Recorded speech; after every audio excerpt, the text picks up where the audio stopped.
Well, it's good to be with you, my friend. Thanks for being willing to talk with me today about the May. My pleasure.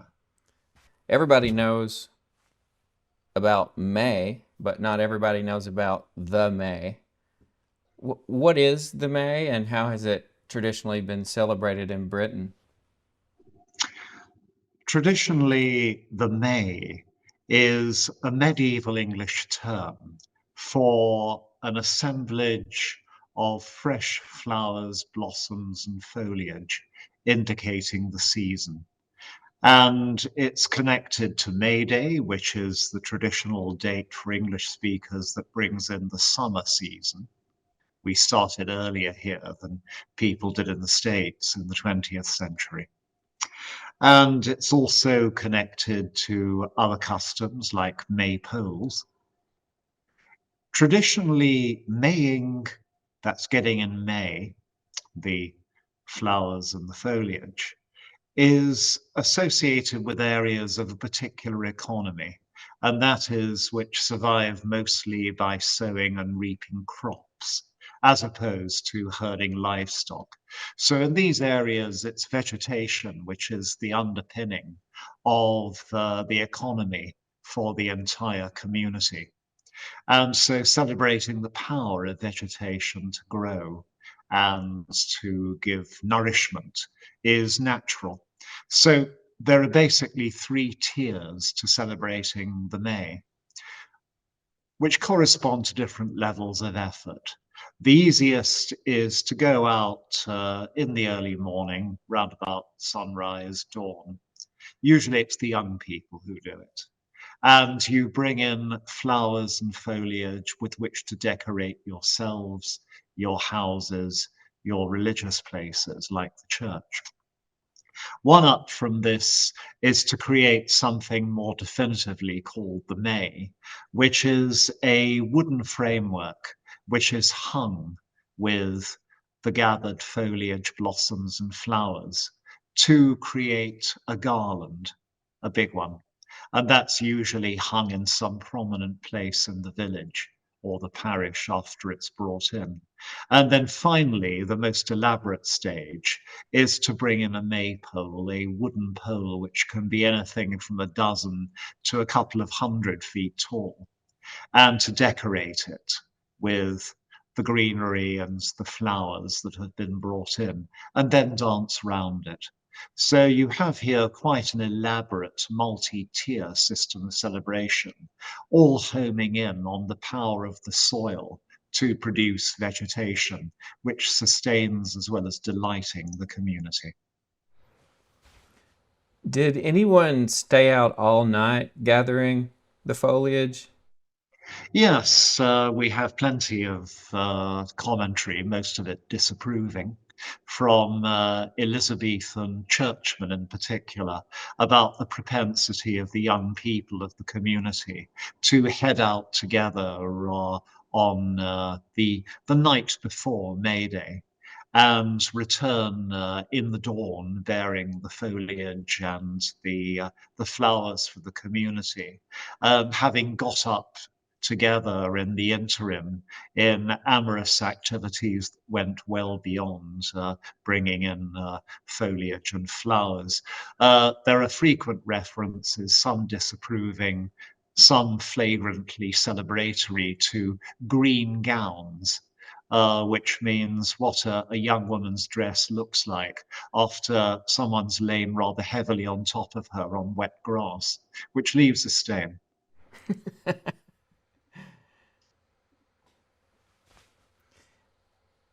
And when you say young people, do you mean adolescents or did young children, pre-adolescent children partake of the May?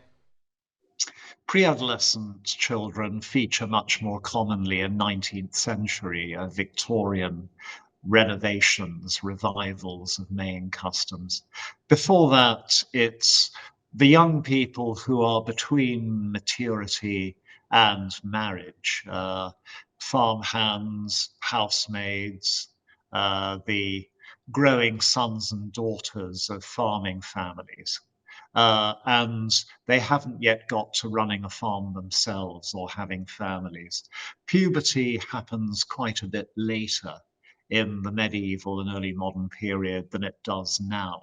So the average youngster, especially women, would achieve puberty around about 17 or 18 instead of 4 or 5, 6 years younger as they do now. This is mostly the result of malnutrition and early hard work. So we're really looking at late teenagers, people in their early 20s. Is the May or May Day still widely celebrated in Britain? There are concentrations of celebration of May Day in Britain. Definitely there's a revival, definitely celebration of it is growing. It tends to take two different forms. One is that particular communities have nationally famous May festivals. Some of them have been in continuous existence since the Victorian period. Some of them come from the late 20th century. But these are spectacular events with lots of visitors, tourists, coming in to enjoy them. Such examples are the Knutsford, spelt Knutsford, May Day Festival in Cheshire, the Hastings May Day celebration with chimney sweeps dance and Jack in the Green, which is a big garland, and also festivals at Rochester and at Deptford. This is in North Kent, in an easy striking distance of London. But also cities like my own city of Bristol have teams of Morris dancers and other folklore enthusiasts who will get up early, usually between daybreak and working hours on May Day or on the nearest weekend, and celebrate a series of dances together or other festivities to mark the day. And this is growing, so it could well be a norm for towns and small cities in England in the near future. Yeah, actually, my pal Gavin Skinner and his sons participate in the Jack in the Green festival right there in Bristol. So I think that's evidence of what you're saying. Yeah, very much.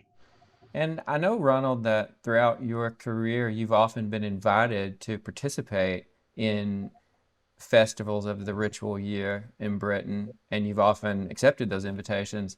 Have you yourself gone a Maying or participated in the May festivals? Yes, I've turned up at some of the most famous and played a part in them. I had a particularly good time at the Padstow Hobby Horse Dance in Cornwall, in a small northern coast seaport back in 1985. And I privately regularly bring in some foliage and some flowers myself to present to friends, called bringing the summer home to them.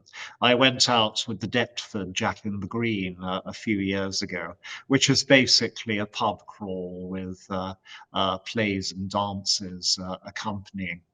I wish I could accept more of these invitations. I was invited to Hastings for the big May festival there this year, but it's just a bit too far to go on a busy weekend.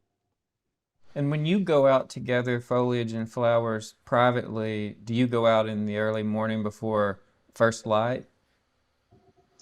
Yes, I do, but it's very early because I have a back garden full of the stuff, and so I don't have to go very far for it. I see. What strikes you as most interesting about the May carols? A lot of people probably don't even know there's such a thing as a May carol. We know about Christmas carols, but I'm interested in the May carols, and I wonder what strikes you as notable about these songs. The most notable things about May carols is how similar they are. There's usually a night song and a morning song, and they take place consecutively. They're mostly found in eastern England, from Oxfordshire, bowing round through the Midlands to Lincolnshire and going into East Anglia. So this is basically the eastern side of the centre of England. And they are recorded lavishly in the 19th century in this area. Some of them must be much older because we know that the custom of going out at dawn on May Day to gather the garlands is much older. And there's a basic refrain to most of the night songs, which is, "We've been wandering all the night and some part of the day." And then there's a verse which ends in, we come to bring the summer home, the summer and the May.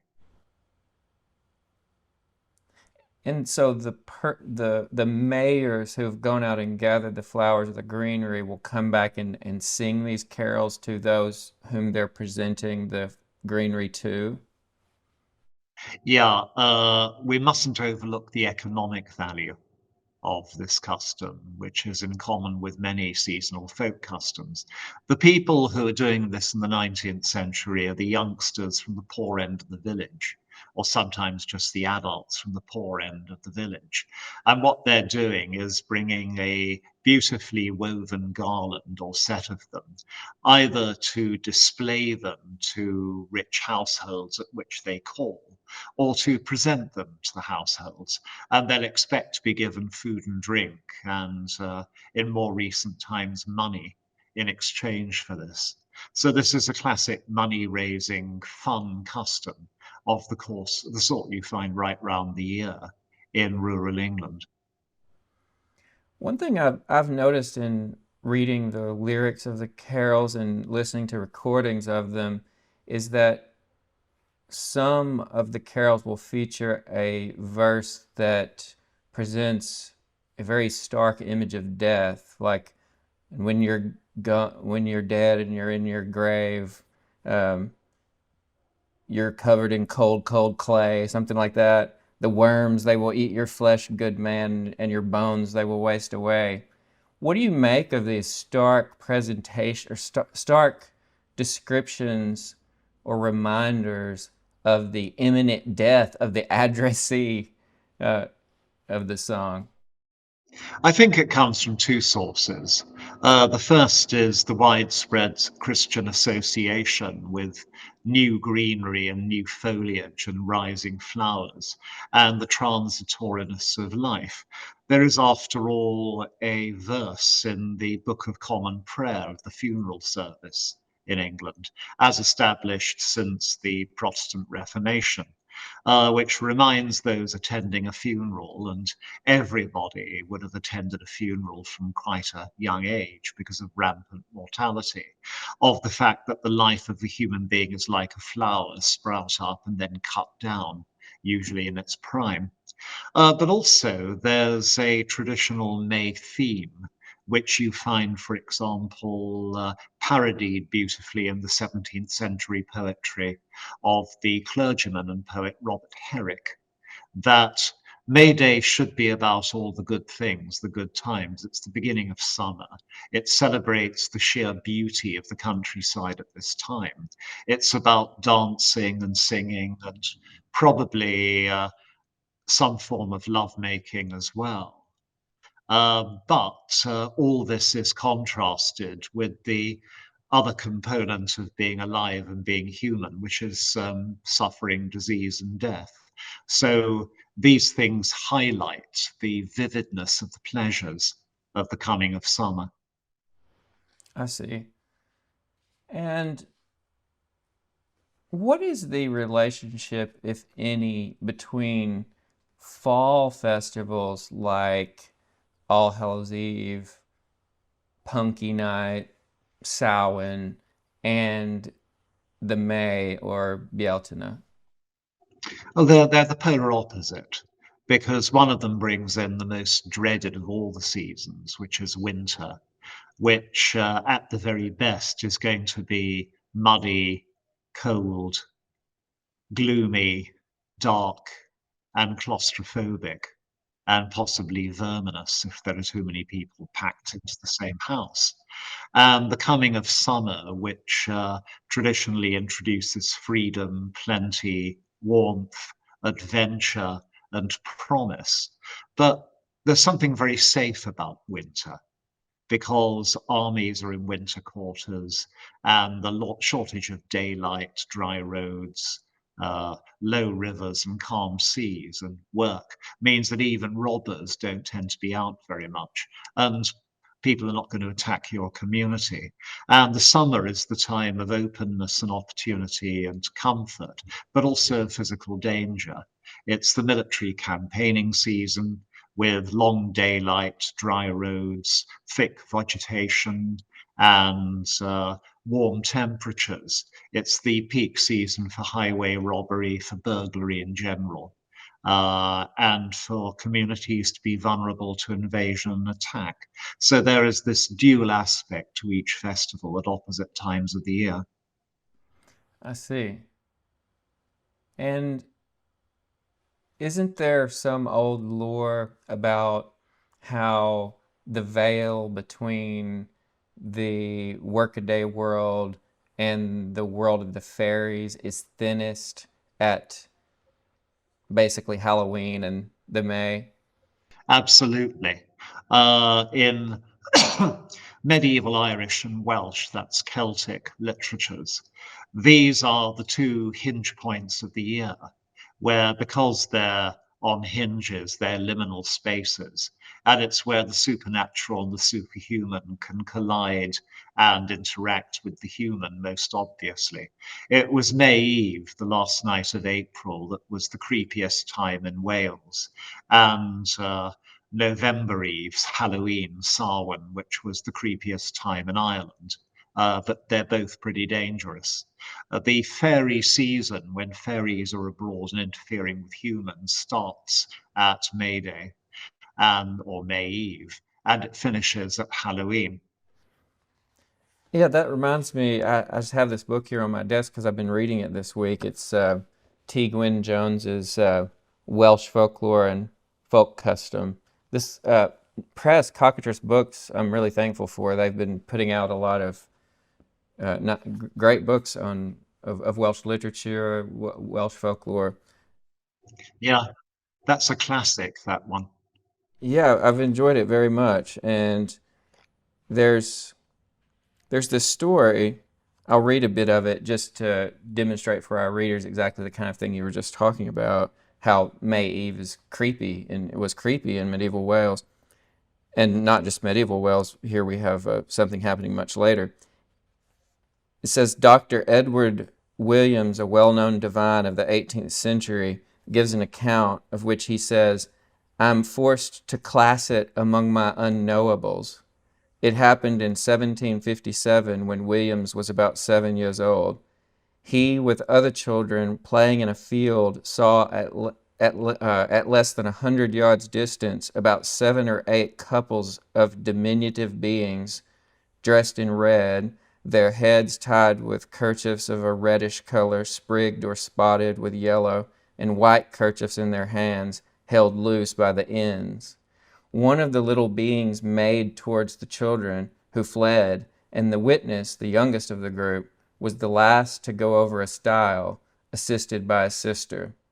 And he goes on to say that he and his companions at first took the beings they saw to be May dancers. And so this, when he describes the fairy, he says he got a full and clear view of his ancient, swarthy, grim complexion.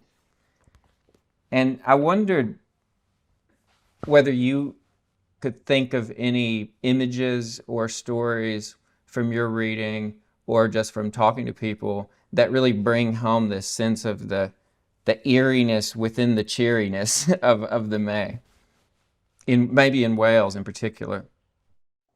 Well, you've just quoted a classic there.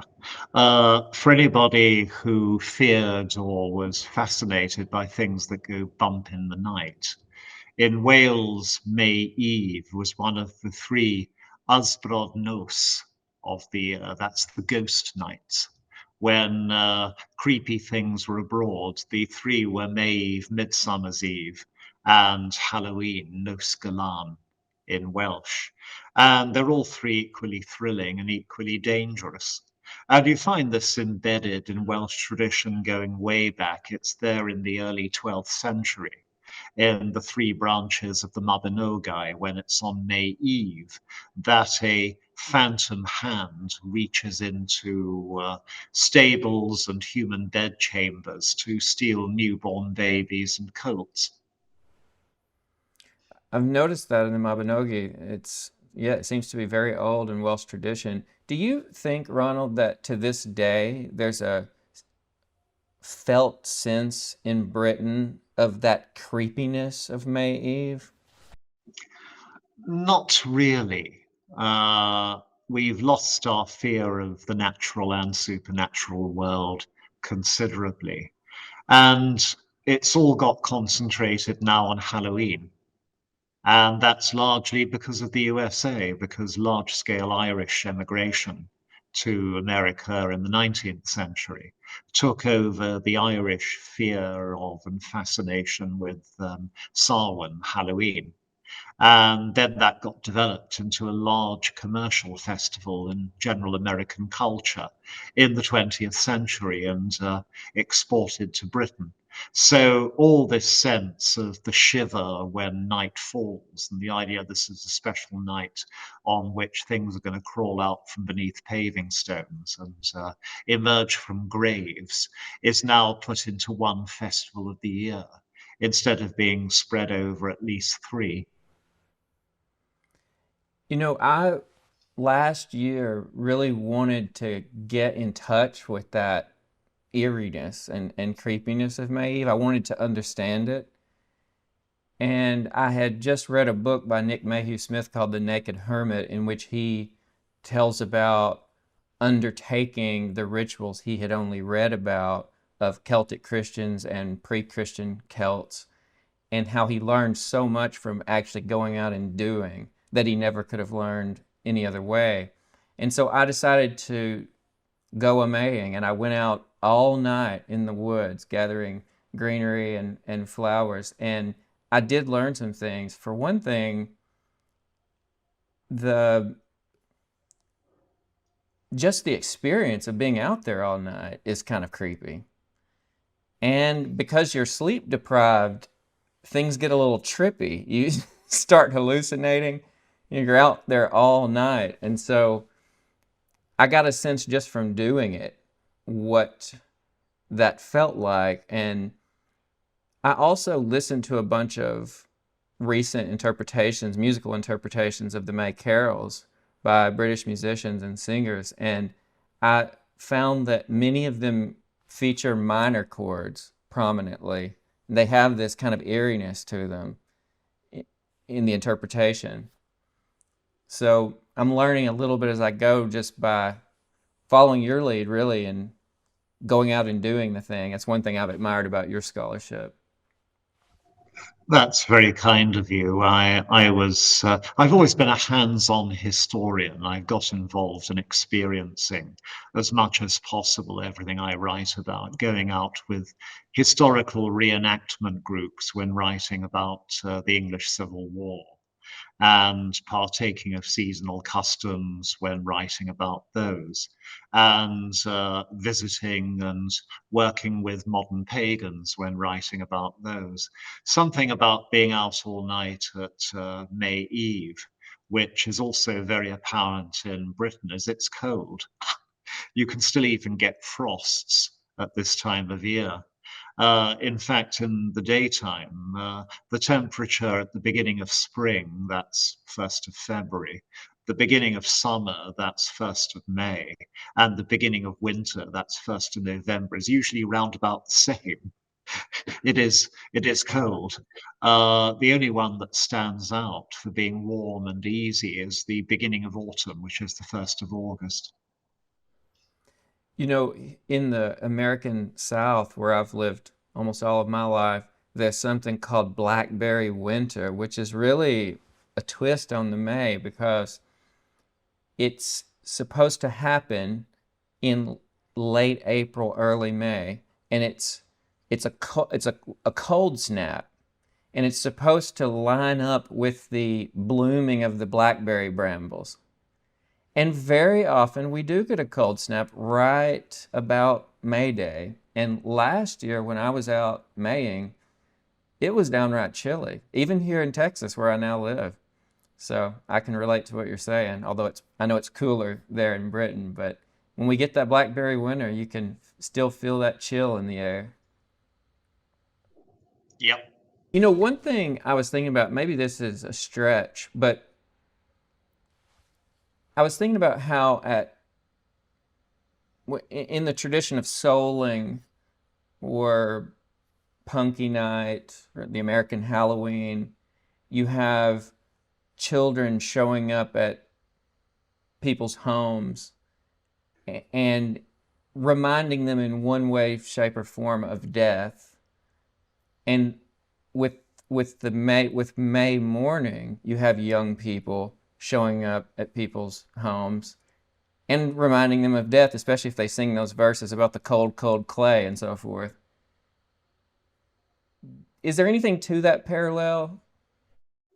Yeah, it's a perfect parallel. It's the same thing going on. There tends to be a regional variation in the time of year at which the young go out from door to door and do this. So in some areas, the peak time is November with souling. And at other times, it's midwinter with the mummers' play and the sword dance and the carrying round of animal heads. And in other areas, it's May Eve with the garlanding from door to door. You can get communities in which the wealthier households get a double or a treble dose because the same impoverished neighbours come out at different times of the year, but usually it's just the once. The very fact of a child's reminding you of death manifests that blurring of life into death that both the fall festivals and the May are partially about, it seems to me. Because with the fall festivals, light is giving way to dark, and with the May, dark is giving way to light. But in both cases, you have that blending of the two that is by nature eerie. Agreed. And I wondered about something else that has to do with the young folks showing up on May morning. I noticed in some of the carols that they sometimes ask the person who lives wherever they've shown up to give them a cup of cream. And I noticed in your book, Stations of the Sun, you mentioned that enjoying the fresh dairy is a part of this holiday. And I thought about how fairies are sometimes left cream on the doorstep. And so you have these young people showing up on this eerie morning, or maybe on a happy morning after an eerie night, wanting cream. They're at the doorstep wanting cream, and there's this tradition of leaving cream on the doorstep for fairies. Is there any sense in which the young people who show up on May morning are playing the role of the fairies? You may be correct, and the linkage that you've proposed is a real one. But I've never come across any text that actually spells out that connection. It's more that cream is one of the luxury culinary currencies of which ordinary people can dispose. And cream is big at the beginning of May because it's the time when, as anybody who owns a garden lawn here knows, the grass has started growing again, which means that your animals, your milk-bearing animals, can be turned out into the fields to eat the fresh young grass, and they start producing milk again so you can make fresh cream. So cakes and cream are the great delicacy which ordinary people can afford for May Day and for the month of May. By cakes, I guess they mean what in Britain we now call scones, and you spread your clotted cream instead of butter on the scones and create something that on this side of the pond we call a cream tea, of which we're extremely fond. I've become fond of it as well. I have to say, as an American, I'm deeply envious of British dairy. We don't really have double cream in the US. I mean, you can get it at a specialty dairy maybe, but it's not in the grocery stores the way it is in England and Wales. And clotted cream we can get. It's become somewhat popular in fancy groceries, but it's not a common treat in the U.S.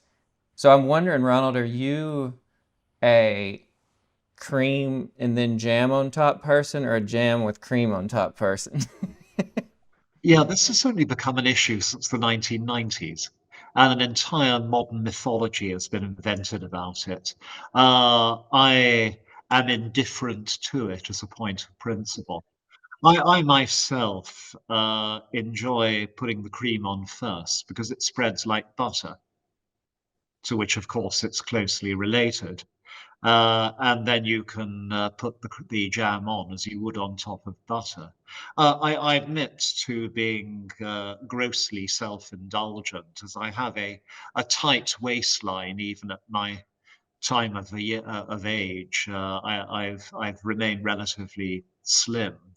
I thoroughly enjoy lobbing on about an inch of clotted cream, and then precariously balancing some raspberry jam on top of that, and that coming on top of a scone, a little cake cut in half, makes for a particularly succulent and sumptuous mouthful. The only problem is it goes really fast, and it's really filling.